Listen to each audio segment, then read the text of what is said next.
Today's episode is brought to you by the Vegas Beer Guys and the Brew Bar. The Everything Sequel podcast contains explicit language, and I will not go to my room.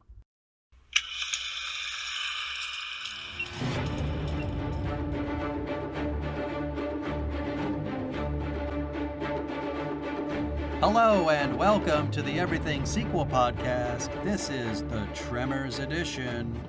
Today we're talking Tremors, Shrieker Island. My name is Michael Shantz from the How Dare You Awards. With me, the invaluable Tom Stewart from Lonesome Whistle Productions. Hit me, Tom. Oh, fart in a bag.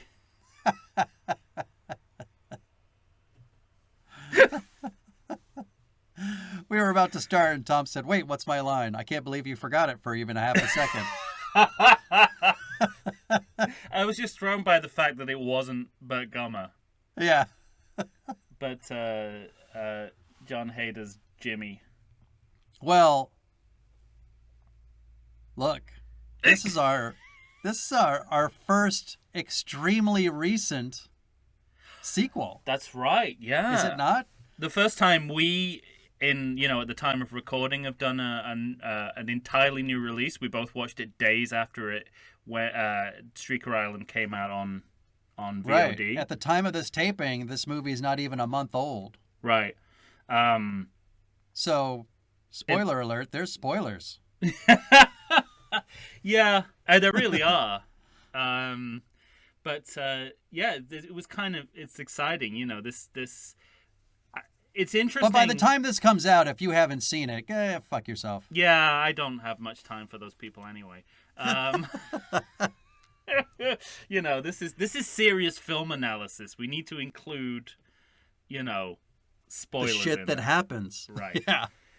We're talking about Tremors, Shrieker Island, a 2020 film. Ooh. Whew. Boy, is it. A film film that dares to come out in this fucking nightmare of a year.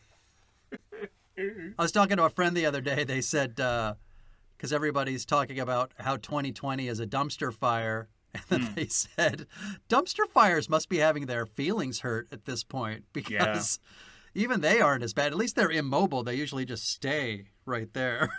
If I was a dumpster fire, I'd be like, how else are you going to get rid of this stuff? Yeah, right. This is bullshit. Yeah. I might burn all your shit, but I'm no 2020. Oh, fuck yourself. Yeah, and as I think we previously mentioned on our ranking minisode, there is whether it's coincidental or a reshoot, there's a fairly overt reference to coronavirus in here. Yeah. At one point, they talk about a viral pandemic in a way that makes it clear that they know what's going on. Well, it's at least pointed up in the screenplay. It's however it came about, it's very eerie and makes this feel even more recent than it is, because it's talking about something that is so present and that is fucking happening. Yeah, and that most media has not been able to discuss because we can't make that kind of media while this is going on. While it's happening, right. So, breaking news in the Tremors franchise. Yeah, exactly. And, Don Michael Paul is back to direct this film. I lost my way on Don Michael Paul on our last episode, but I remembering now, he is the professional sequel maker. 2 fucking sniper movies, 2 Jarheads, a Kindergarten Cop sequel, a Lake Placid sequel. Mm-hmm. Holy shit. And he's back. So he's helmed the last 3 of these movies. Yeah. And I'd say this is his masterpiece. I don't know what the video equivalent of that is. Vastapiece? I don't know. This is his Vastapiece. It's this masterpiece of shit. Well, my first thoughts about this movie is that, that if I didn't know this was a video sequel, there's no evidence of that on screen. There really isn't. It very much takes on a cinematic scope. Yeah. It does not look direct to video. Yeah, exactly. And that's one of the first things I noticed. scope is the right thing. The scale of it feels cinematic. It's immediately epic in scale and style, sweeping music, these big giant helicopter shots, and just the fact that there are real animals on this island that we see. I don't know why that impressed me so much. You like that? It's more. I guess it's at this point it's more expensive to digitize an animal than to just have an animal. Maybe that is cutting corners economically, but in terms of like the films that I know and think of, if you think of like the biblical epics of yesteryear, the more animals you had in that, the more money is on screen. Right. And I guess I'm thinking along those terms. And I obviously that's striking. The other thing that's striking is, how present this idea of it as a kind of island jungle monster movie is from the first few seconds of the movie. Right. Yeah. It plays that up to 11, and I just love that. Right down to the schlocky B-movie titles. But I'm just like, wow, this movie's being made in a particular genre style, and it's hitting all those notes really well. Well, and it has a very Most Dangerous Game feel to it. Off air, we were talking, I can't remember when it was, just coincidentally, about this subgenre of, I guess, island jungle movies, where people hunt the deadliest game of all, man. Yeah. And we were trying to think this is like a weird subgenre. Yeah. And this movie, the cold open of this movie is basically that. You think you're hunting a graboid. The graboids are under control. They're hunted, they're just basically like feeding a man to a graboid. Seeing if he survives. And he's doing parkour, which, he's about 15 years too late. But still. Right. It gets, you need to see someone jumping up a tree just to get the sense of like that this is an island movie. Mm-hmm. I think. But I mean, to your point, I love the lean in to this island horror. Yeah, island horror, exactly. That's what it is, and yeah, it's great. There's a little later on. There's a little bit of I Know What You Did Last Summer. Whichever one of those movies is in the Bahamas. Yeah. The same thing happens where, they jam the comm links to the island, so the island is essentially a haunted house, which is what you have to do when you're an island horror. You have to cut it off from the rest of the world. You have to cut off from the rest of the world, right? Yeah. And in Bill, you have a villain in a lunatic mold, and I don't think we've seen that in the series before. True. Like a crazy Colonel Kurtz style villain. I really went on a roller coaster ride in the first, say, 10, 15 minutes, 20 minutes of this movie. Like you said, when it opened, I was like, ooh, island horror. I'm into this. Yeah. Then I started seeing hipster hunters. and what's that character's, what's Black Hat's name? Bill? Yeah. So played by Richard Brake. Yeah. So when I first see him, I think two things simultaneously. I think this character's pretty delicious, and by no means do I believe that he is a tech giant. That doesn't make sense at all. Well, I also don't believe that John Hader's Jimmy has a doctorate. Right. Yeah. But I'm willing to let it. In both cases, I'm willing to let it pass. I think Bill. I dropped him immediately. And actually, I know the exact moment that I did drop it, because I think I went into this film wary because of the last movie. Yeah, definitely. So I thought they had finally turned a corner to shitty movies. And so there's this moment, and my note here is... Have we learned nothing, Michael? Yeah, I know. But my note is, they start talking about... So in this movie, we have another surrogate for for Bert. Travis is not in this movie.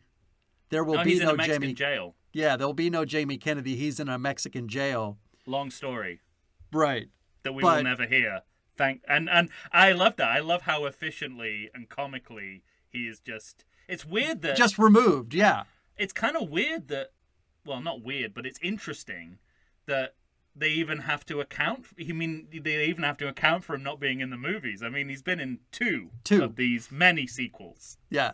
So he obviously, he's had. He made an impression. He made an impression enough that they need to write him out of the movie. But my note is because these two PhDs start talking about Bert Gummer as if they fucking know him, and what happened to Travis. So my note was, why do two PhDs from the Wildlife Preservation know Bert and Travis? They don't, but the screenplay does.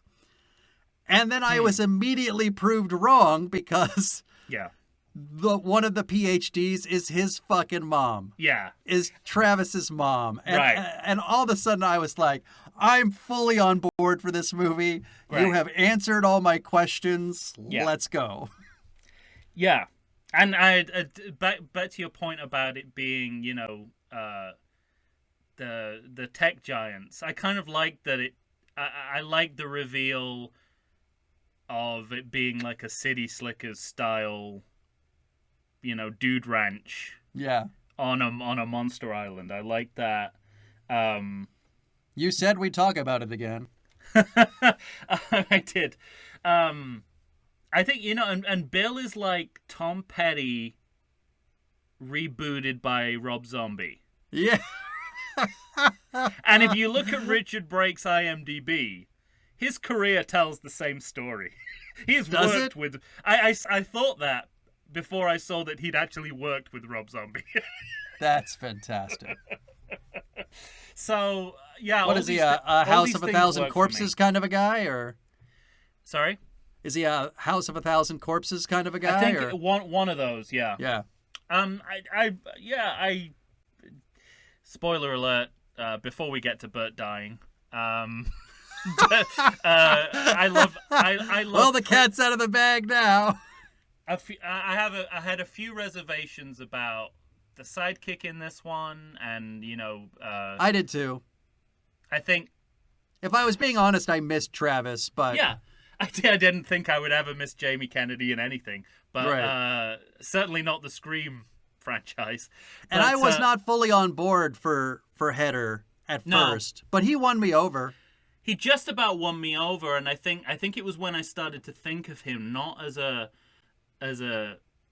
Napoleon, single, not like a developed character, but he is whatever the sidekick needs to be at different points in the movie. And when I started to think of him like that, I'm like, he's like the summation of all the sidekicks that Burt Gummer's had. Yeah, he really is, isn't he? I mean, he's an amalgam of everybody.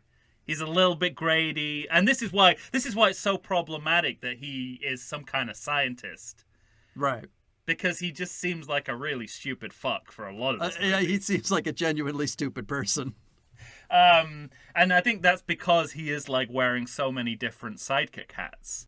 At one point, he becomes like an aspiring survivalist. So he's like Bert's protege at one point, which I didn't really see coming. Yeah. And at that point, I sort of realized oh, he's just he's an all-purpose sidekick. But he fluctuates from scene to scene between bravery and cowardice. Yeah. And that's, that's when he started getting interesting to me. Yeah, absolutely. I agree. And I like what was kind of interesting in comparison to Cold Day in Hell is that there are a lot of callbacks to the previous sequels, but done in a very subtle, nuanced way. I love the fact that the first time we see Bert, he's a kind of version of the Bert in a cage in Bloodlines. Mm-hmm. But like more sort of Robinson Crucified. Yeah, right. But like the similar kind of like. But the things we loved about that cage Bert. scene, yeah, right. Like this sort of like, what would a survivalist Bert really look like? And this takes it to the nth degree. If he took a couple of years away from society. Yeah, and I'm immediately, and again, like politically, I'm on board because it's almost like that. We're thankfully coming out of the Trump era, the first Trump administration, and it's like people like Bert are just these kind of tragic, shipwrecked figures. Yeah, These right. kind of relics and remnants of this era.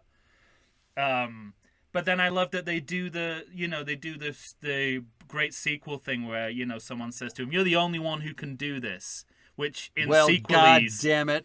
in sequelese translates to "You're the only one who keeps coming back." Yeah, right. Without you, we don't got a movie. Never not surprised that Michael Gross comes back. Never Nope. Not surprised, even when I know he's in the movie.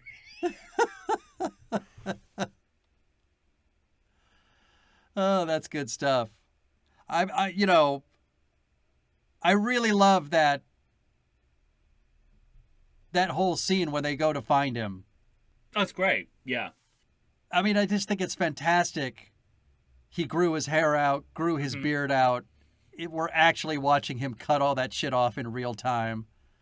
And it's good to, the iconography of Bert is so familiar now. It's good to sort of mess it up once in a while, and this is what Tremors: The Legend Begins did really well. Albeit through him playing his ancestor, which is not something that I'm usually in favor of. We got to see different parts of the Bert persona kind of come out, and I think they're doing the same here. They're just messing up the iconography a little bit, and showing how we can still show different sides of the Bert persona. Well, and it's interesting. Is there anything to the idea that Bert on an island by himself means that the world and the government won? He has to make a choice to just remove himself from all of that shit. And so long as he shaves his head and his beard and is fighting graboids, he's still got a fighting chance in the world versus all his adversaries. Possibly, given the way this movie plays out, I suspect what Bert represents is represented here as dying. Mm-hmm. Though, somewhat necessary. Yeah. At least as a kind of like as a kind of sacrificial lamb. This is very much like his last stand, his sort of Custer moment. Do you think that's a conscious choice by the screenwriters, the director? Not necessarily, no. I think... Okay. It's really interesting to think about, though, isn't it? Well, I mean, I get the sense of, it's like, however we, certainly this feels, just because they're willing to go through with actually putting him in a grave, and giving all indications that he really is gone, through various devices, that, there's not. And one of the things I really like about this movie is there's not much nostalgia for what's come before. Yeah, that's true. It's like, this is going to be the last Burt Gummer Tremors. It might be the last ever Tremors sequel. Right. And that actually, again, like compared to Cold Day in Hell, where it's like, I'm so excited about the prospect of what this movie is. With Shrieker Island, it's like, I'm scared about these huge choices that this movie's making and what might happen. But the way that I think they pull it off in pretty much every regard, and it would be a perfect end to the series if that's what they're envisioning. But I got a sort of sense that something big was coming.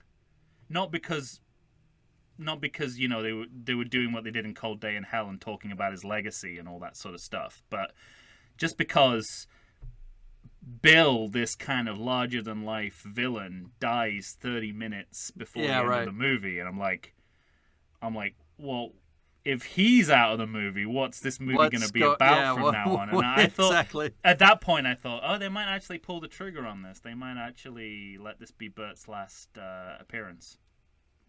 Right. And I had the same thoughts. But then it also, it's funny. Speaking of roller coaster rides with Hedder, I was not on board. Then he started winning me over. Yeah. But then when, like you, I started thinking, wait, what's the end of this movie going to be? Is it going, And how much more effective would that have been if Jamie Kennedy, his son, was there? I know, yeah. That would have been really great, Yes, it's a shame you couldn't sort of switch them out. Yeah. Like, just John Hader would have solved a lot of problems in Cold Day in Hell that Jamie Kennedy doesn't solve, and vice versa here. But given that he's not in the movie, I like the way that he was dispatched, and then have his mother in the movie, and then you actually do something that still refers back to Bert's backstory. It gives us a character that we've heard about but never seen before. It's actually a really good way to go. Yeah. It doesn't abandon the family dynamic that we've established in the last two movies, but acknowledges the fact that for whatever reason that's not going to happen with Jamie Kennedy, and we should just deal with that. Yeah. All right, well, we're talking about the end of the film, but we're just starting the podcast. So we're going to take a break, and when we come back, we're going to dive deeper into Tremors, Shrieker Island. Stay tuned.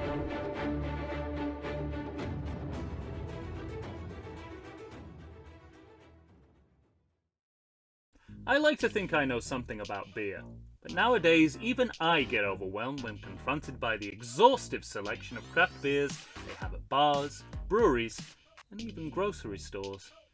Back in the day you had one, maybe two craft beers to choose from, and if you were confused, you ordered a Guinness. But in beerstinations like San Diego, the craft beer options lately are in double, sometimes even triple digits.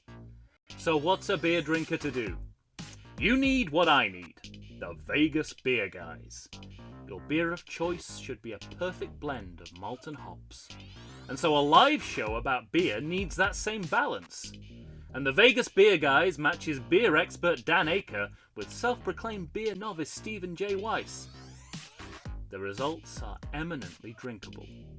They're on Facebook, they're on Instagram. They'll try new beers, they'll tell you about beer. Think of them as your beer Sherpas guiding you up a foamy-headed mountain to reach the peak of your pint. God, I need a beer.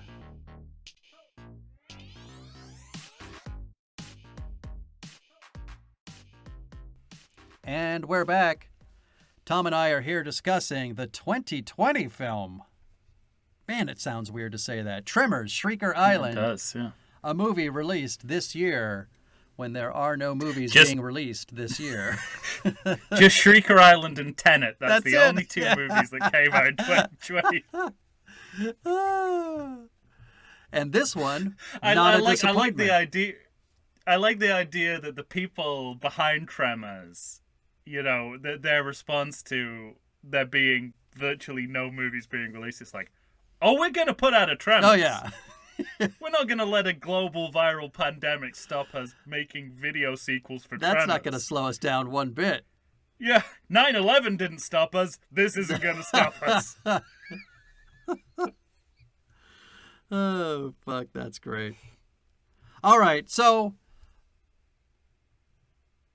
I think we've alluded to it. I mean, we have talked about it. So the crux of this movie is graboids are discovered on an island, a private island, I might add. Mm-hmm. This begs the question, though. I found this unusual, that apparently there are people living on that island, natives to that island. When you buy an island, have you, it's like, did he buy people? Or is he supposed to take care of them? How's that work? It's a really good question. I immediately thought of Marlon Brando, and he owned an island in Tahiti. Right. It's like, does that mean he is actually Dr. Moreau? Like, I he know. just owns whatever's on the island and can, like, turn them into half cheetah. people, half animals. That was my first thought. It's a really good question. I would assume that they don't own the people, but you kind of let them live there under your auspices. Okay. But you're absolutely right to raise that question. However, the movie does not answer it. Nope. My note is, who buys an island of indigenous people? Right. Exactly. But why is this called Shrieker Island, by the way? Are there more Shriekers than Graboids in this movie? Yeah, well, I mean, my assumption was that, we haven't seen a Shrieker for a while. Yeah. Right? That it kind of, it's a monster, out of all the different monsters that come out of this one fucking worm, the Shrieker kind of got short shrift, and it's kind of got lost in the shuffle. Tell you... So I like that it... Sorry, go ahead. No, I like that it's called... you're right that probably proportionally it's not... It's not like we were just dealing with a Shriek. bunch of Shriekers. No, but I like the fact that it's sort of like, hey, we haven't talked about Shriekers for a while, let's do that. And the Shriekers shriek. Yes. Which is a big component of the movie. So I guess that's what they're alluding to. It is kind of misleading, but again, misleading in that way that all B-movie titles are... Yeah, I married a zombie. It's like you're not expecting, a Tahitian version of Jane Eyre when you see that title. And likewise here, there are Shriekers and they're on an island, but... the Shrieker Island somehow doesn't tell the whole story. Yeah, exactly. Well, and also I found, let me ask you this, what you thought about, because Shriekers have been around a while. Shriekers have been around since Tremors 2 Aftershocks. That's right. But this is the first time where we are just blatantly taking scenes from Predator. Yeah. Including the music. Yes. The heartbeat. When they show the infrared versions of characters, it's all straight from Predator. And I just thought to myself, well, now what the hell are you guys doing? You did your own thing. Why is this all of a sudden part of your deal? And what they make reference to that. They say like Predator. Yeah. Is that enough? I don't know. Yeah, that's like, did it make you laugh, or were you what was your reaction?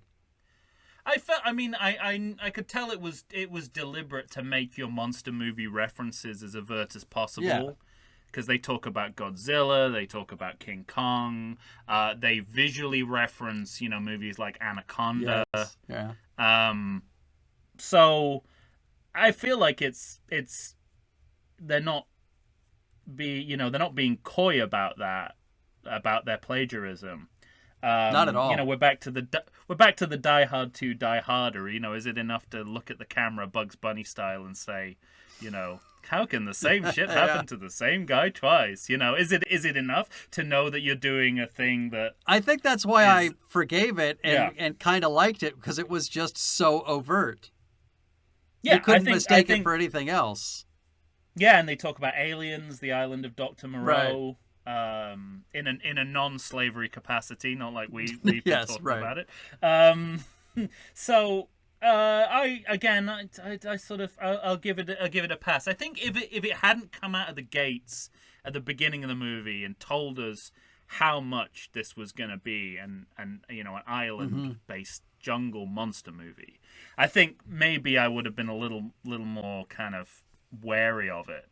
But it's at least consistent throughout the movie. It's not like suddenly we're in Predator, having not been made to think about those kind of movies beforehand. Right. But is that enough? I don't know. I think, and also I get the flip side of that is I don't mind, because I think this is a legitimate addition to those kinds of monster movies. Okay, yeah. I mean, the graboids, I don't know. I mean, I think it's mostly about lighting. I'm sure it's about how the digital technologies improved to be able to integrate the monsters into the movie, but they're lit well, they look good. You see just the right amount of monster. It's not too oblique, it's not too showy. They do it with kind of real style.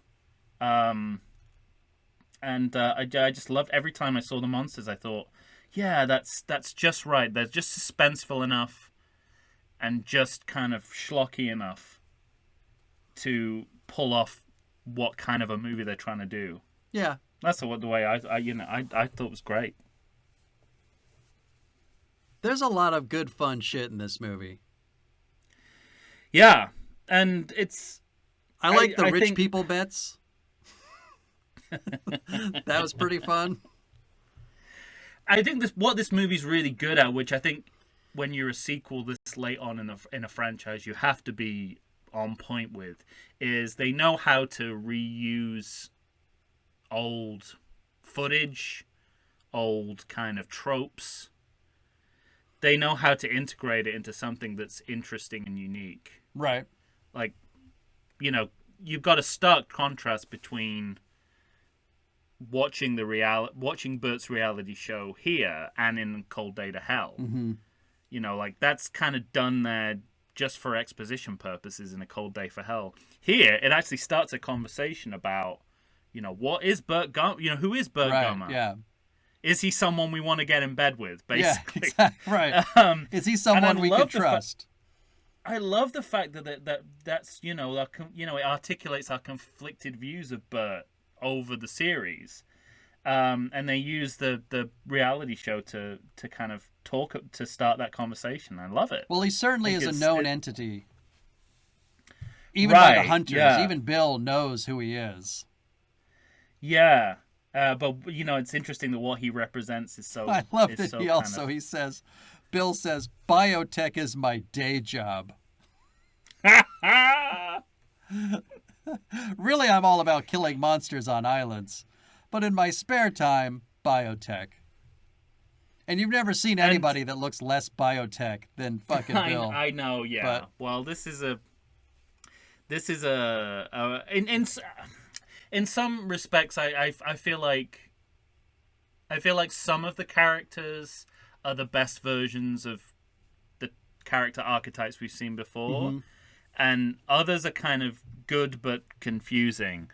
I mean, Freddy, we've seen a lot of badass women in this series. Mm-hmm. Freddy, to me, feels like the most kind of authentic, legitimate. Some of that is obviously like, ethnic casting and the difference that makes. Also, the fact she was in Orange is the New Black. Mm-hmm. But a lot of that is just to do with how she plays. I was going to say, I think it's more performance. Like she's selling. Yeah, I really buy that. I buy that Bill is fucking crazy. Oh yeah. It's certainly, because being crazy is the only thing that can explain his the choices he makes. Sure. And Caroline Langrish as Yaz. Mm-hmm. Is great. She's a veteran of British quality TV drama. She's a very familiar face, at least to me. Any kind of PBS Sunday night drama, she'll have been in it at some point. Yeah. Kind of masterpiece. Let me ask you this, because I have a note that says, and tell me what you think, based on, it came out 2020. You assume they're filming during 2019. Not necessarily. Yeah, that's true. But is Bill supposed to be Trump? Was something I wrote down. Was that a conscious choice, like the amount of his lunacy and how it was not stopping? Is that a conscious reference to Trump? Or is Bill just Bill? If I was to go with, an analogous contemporary politician, I'd say he's more in the kind of Mitch McConnell, Lindsey Graham. I was just gonna say, yeah. The second you said another mold. person, I thought, oh, maybe Lindsey Graham, because he kind of holds the balance of power on the island, and everyone expects him to do the right thing, and he never Right. does. That sounds like the Senate to me, and their chicanery. Yeah, I think all those things are certainly going on. And that's the thing with like, if you stay with Burt Gummer, you have to continually address what he means based on how American politics is shifting. Yeah. And I think we do get a sense here that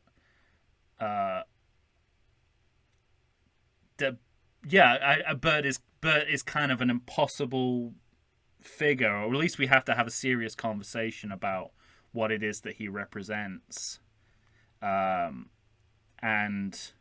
how is it this movie or the Cold Day in Hell where they talk about where Yaz, oh, it must be this one.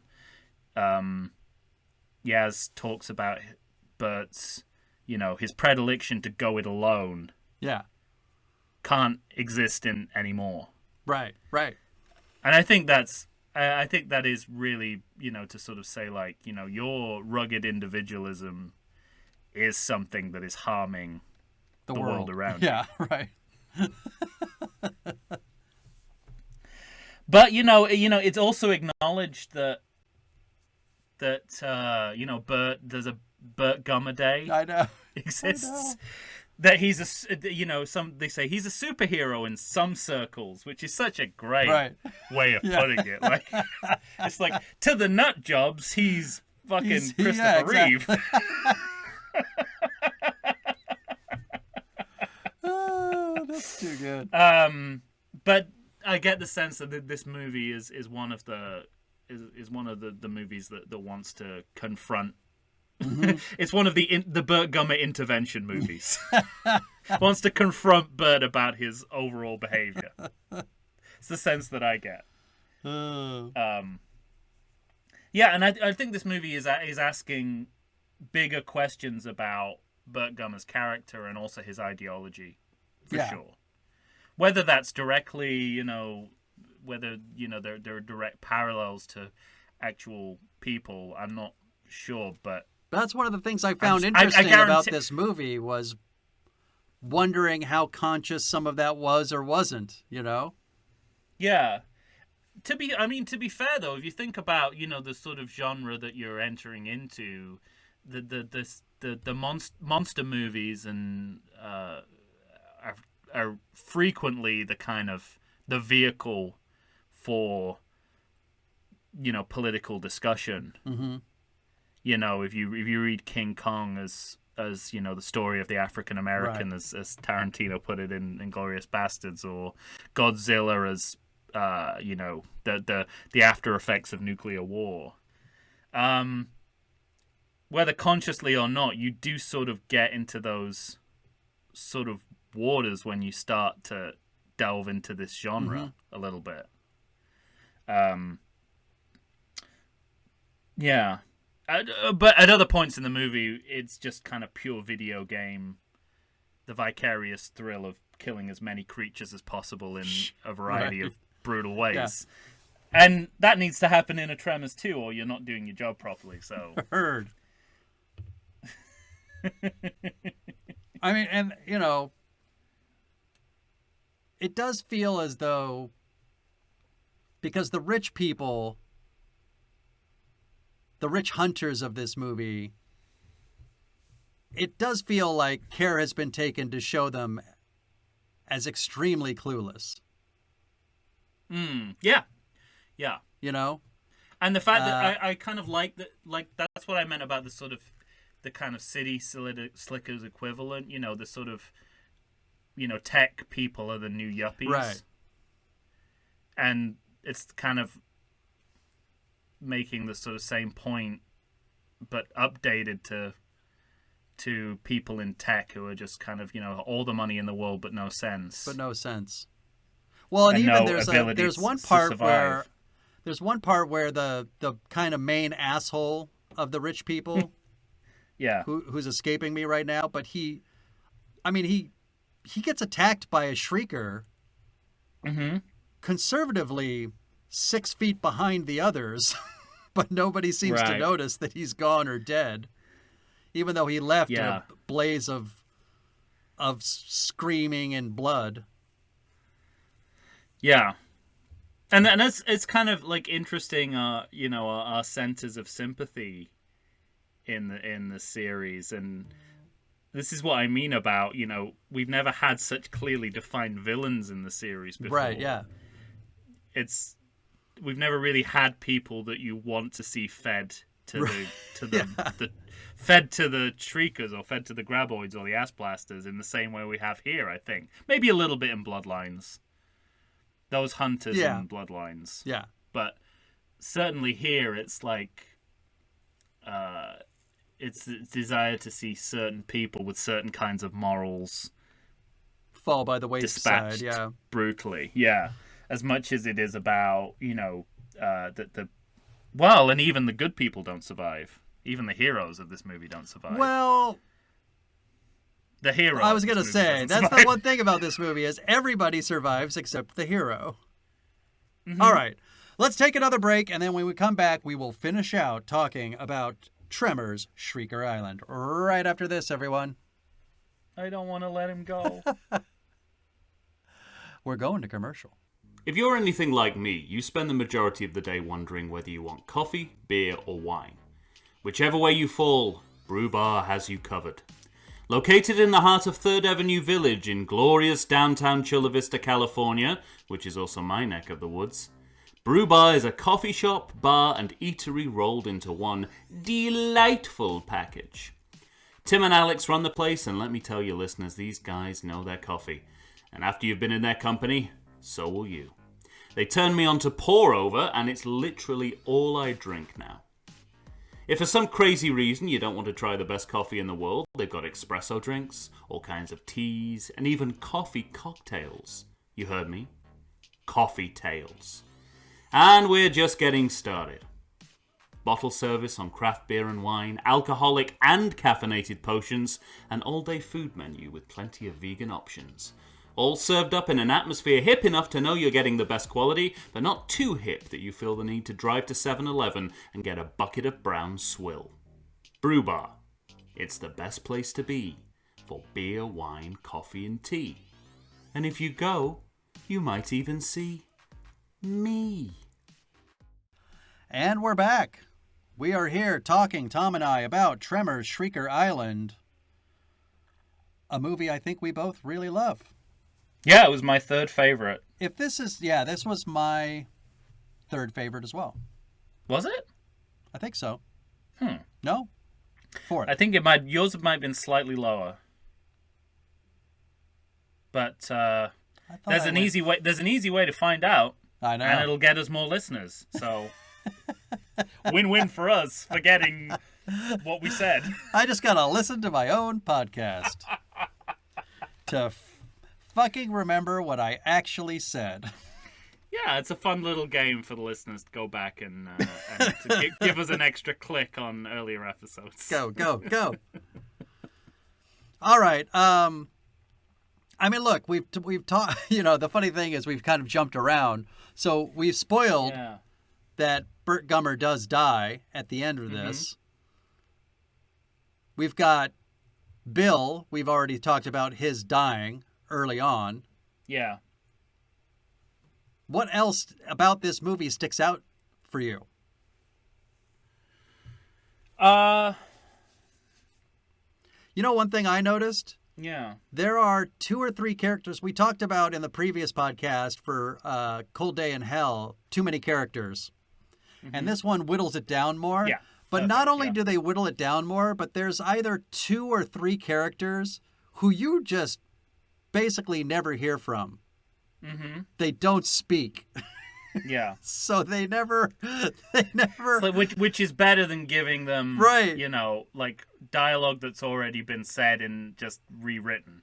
Yeah, I found it really interesting. I kept thinking, is this a way they were trying to save money? Like they have extra characters here trying to take care of business, Yeah.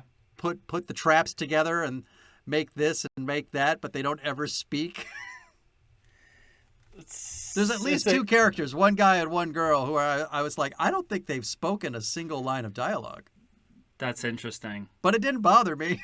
I just thought... No, it's preferable to giving people Yeah. lines that don't advance anything. Yeah, interesting. Could be. You don't want it could- anybody getting in the way of a good shitter death, which this Well, movie I mean, has. you know, it's like, I guess it's I like myself a good outhouse death. It's preferable to, yeah, this movie keeps taking, like, Jurassic Park scenes and Yeah, it does. remaking them verbatim. I think, you know, it's like, if you're going to skimp somewhere, I'd rather they skimp on, you know, like, paying actors to deliver dialogue than... That you we know, don't need to hear. Sand for snow. Yeah, right. This is at least jungle for jungle. Wherever Yes. this fucking jungle is, I don't know, but it's Well, it made me think that probably one of the reasons Michael Gross keeps coming back is, you know, free vacation. He's always going somewhere interesting. Goes to That's Mexico, true. he goes to South Africa, he goes to, I'm assuming, the Philippines or somewhere close to the Philippines. right. Yeah.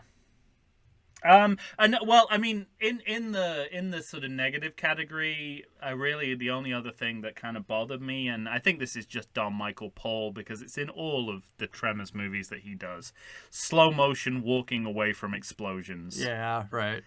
Is not. I mean, slow motion. In general, I have an issue with it. It needs to be the exception, not the rule, for it to work. And walking away from explosions, I've just seen it so many times. I Right. can't see it again. Yeah. I've no need to see it again. I understand what that looks like. I understand what it means. It means those people are cool because they're walking away from Because an they're explosion. walking away. I get it. Just once, I'd like to see them fall down. Well, you know, Like in slow motion, and all of a sudden you just see them get scared and fall to the ground. Like, well, the only my time goodness, that was loud. the only time I want to see it if it is like real jeopardy. Like, Mm-hmm. you know, if someone nearly died on set. That's the only time I want to hear about it. There's an old Doctor Who episode from the late 80s where the Sylvester McCoy, who was playing the Doctor at the time, was walking away from it's like a circus tent that explodes behind him. And he was seconds away from dying, basically. The explosion was like inches away from hitting him. Wow. And he kind of and he can tell like the explosion's bigger than it's supposed to be as the actor, and he just keeps the same. He just goes towards the camera and he walks away at the same pace. That's what I want to see here. I'm just like, you know, as soon as you add that slow motion in, you're kind of detracting from danger. From the danger. You know, Yeah. I want to basically I want to see someone dying or horribly scarred for the rest of their lives, or don't do it. Yes. Don't hearken back to X-Men's origin Wolverine. That's not where you want to be. So, I mean, we talked a little bit about how we were starting to get the sense that this might be they might really kill off Burt Gummer. Mm-hmm. For me, the point at which I thought he really wasn't coming back was the highlight package. Seemed to me the clearest indication that he was leaving the series. Yeah, right. I don't think you do that. There's also that moment. It's just for editing purposes. That's, you know, it's a lot of work. You're right. I don't want to do this if he's going to come back. If it's a red herring, I ain't doing Don this Michael, shit. if you're going to do another one, like, I don't want to, you know. If you're gonna come back, Michael, then, you know, save us some time. But there's also that moment, this is the movie, right, where before they go up the hill and all of that shit happens, there's that moment where he sends everybody away. Right, but he's had so many last stands with graboids.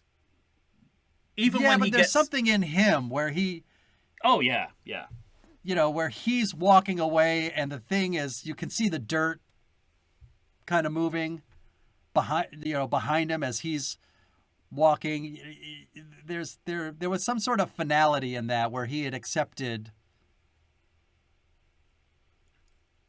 I can't even remember. I think they come up with a car or something, like a Jeep, and then they just get away. I can't even remember now that I think about it. But Well, he at one point is like, I look at my notes now, and they're just in denial that he's gonna die. Because this is what I wrote: Bert swallowed by graboid. Death still not certain. He's got out of them before. yeah, And then I wrote, explosion seems to seal it. yeah, Even at, at his funeral, I thought he could still come back, but then, we got the highlights package, and I thought he's probably. Well, not I started coming back. imagining, in a serial kind of a way, Yeah. like Misery when she's super mad when she says, "No, you wrote it differently."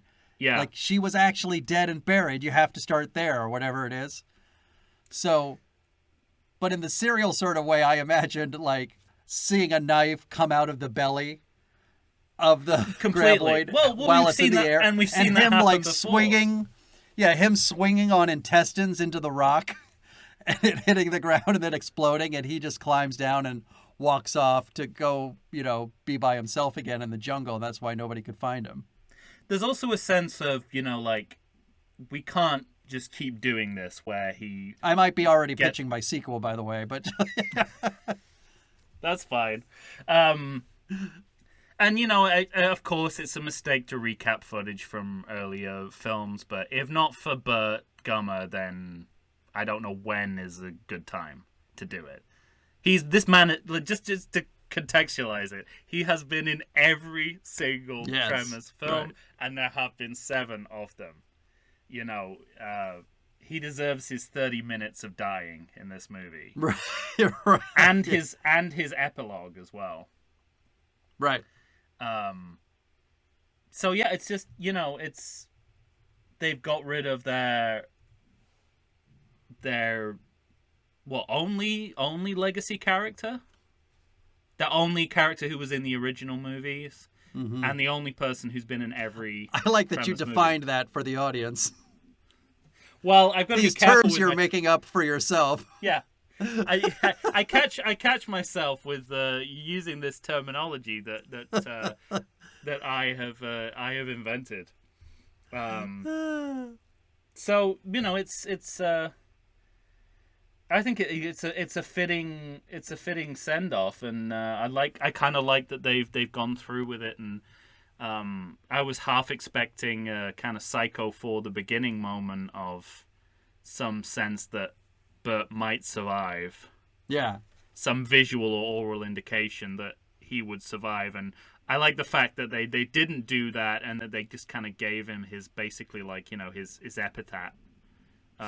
No, it's like the words, that little added blurb at the end is a little piece of magic. So it's kind of it changes everything. Celebrate really. Burt Gummer Day on April 14th, and don't forget to pay your taxes. That's fucking great. And I mean, I made a reference in the previous episode about A Cold Day in Hell, about how strange that Burt Gummer's dialogue was getting, and here we have a scene in it where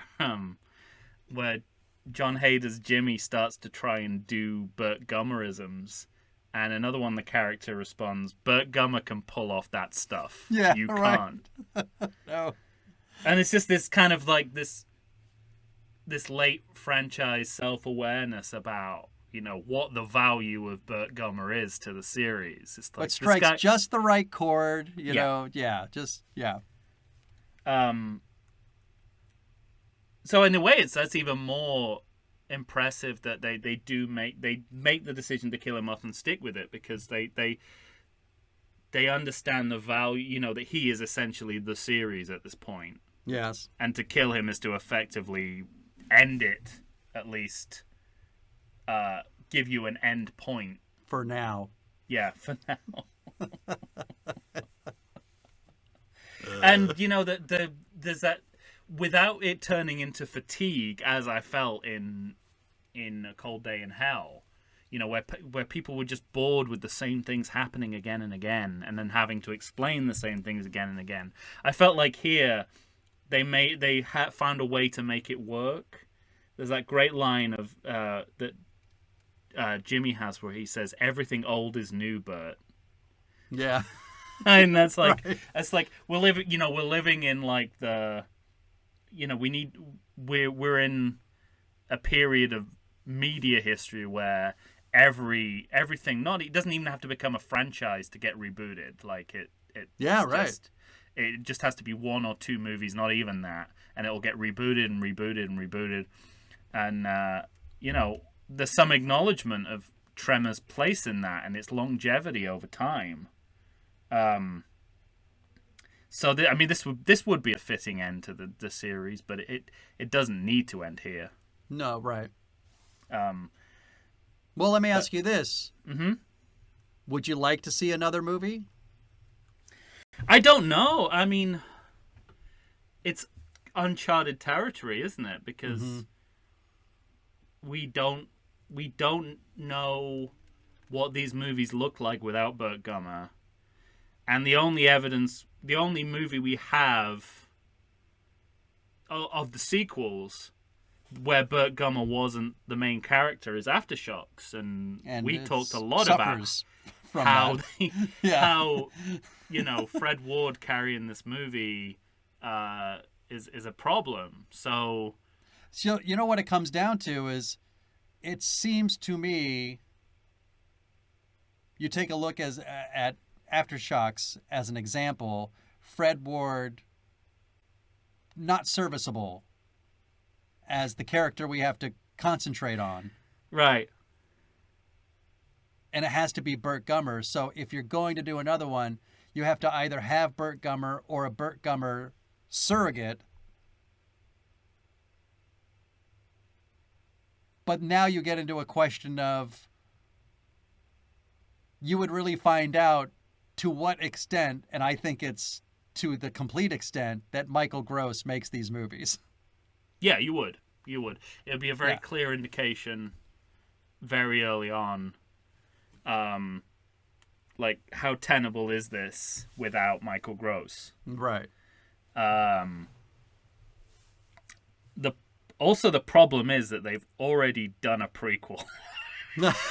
So you fucked yourself Yeah, there. you fucked because yourself that's the good and natural hard. next step here. Right. Unless you want to continue the story of Hiram Gummer and just Yeah, you have could. It's like I know you said we didn't I know you said we'd never talk about this again, but we're going to talk about it again once, and then we have to go back to that thing where we'll never talk about it again. It's just hard. It's hard to imagine. I mean, based on the movies we've done, I'm trying to think of like other equivalents where I can't think of any where one actor, not just a character, is the through line The of the linchpin. series. Yeah. And we haven't encountered one of those yet. I mean, I guess the Terminator comes close, probably. But even, Schwarzenegger isn't even in Yeah. a couple of those movies. And sometimes only there in body only. Right. Yeah. It's so- CGI only. So it is And one is and kind zeros. of, it's almost unprecedented. I don't know where it goes next. Interesting. Well, we'll find out when we pitch a sequel. On the other hand, I don't think Don Michael Paul has an issue with recasting, if his IMDb is anything to go by. I'll say. If he can switch Schwarzenegger for Lundgren, he'll probably have no problem coming up with a Michael Gross type. Yeah, to be once in you the start next Tremors making movie. multiple Jarhead sequels and turn that movie into an action franchise. Yeah, All I'm bets are assuming off. Jake Gyllenhaal isn't in any of those. No. Maybe Maggie Gyllenhaal. Does Michael Gross have any relatives? Oh, fair question. I don't. Probably not. Yeah, it's. Oh well, I guess they could go down the route of who's played the kind of Bruno Kirby, Richard Castellano route of who's played a younger version of that character. Yeah, that character, and go with Noah Wyle, who played his son in ER. There you go. And they're very visually similar, and I'm pretty sure he just had a show cancelled. So, and he's another one that, like his screen dad Michael Gross, he likes to work. There you go. He doesn't let age or not being in ER anymore stop him from working. Fuck no. So there you go. Noah Wyle. All right. As Burt Gummer. Ben Gummer. Ben Gummer. Not recast. Sorry. Ben. Well, we could still have young Burt Gummer, right? Yeah. Because it was a non-ancestral young Burt Gummer. Sure. Anyway. All right. Well. Feels like this is a conversation for an episode with a different format. Ladies and gentlemen, that's it for Tremors Shrieker Island, a Go see current it. movie. Watch this movie. All you have to do is fucking press a button on your TV. And you're done. Just fucking watch it. And then then let the good times roll. All right, when you hear from us next, we will be pitching a sequel to the Tremors sequels. Tom Stewart from Lonesome Whistle Productions. I'm Mike Shantz from the How Dare You Awards. We'll see you on the flip side. Say goodbye, Tom. Don't forget to pay your taxes. Yeah. Celebrate Burt Gummer. All right. April 14th, y'all. Next time.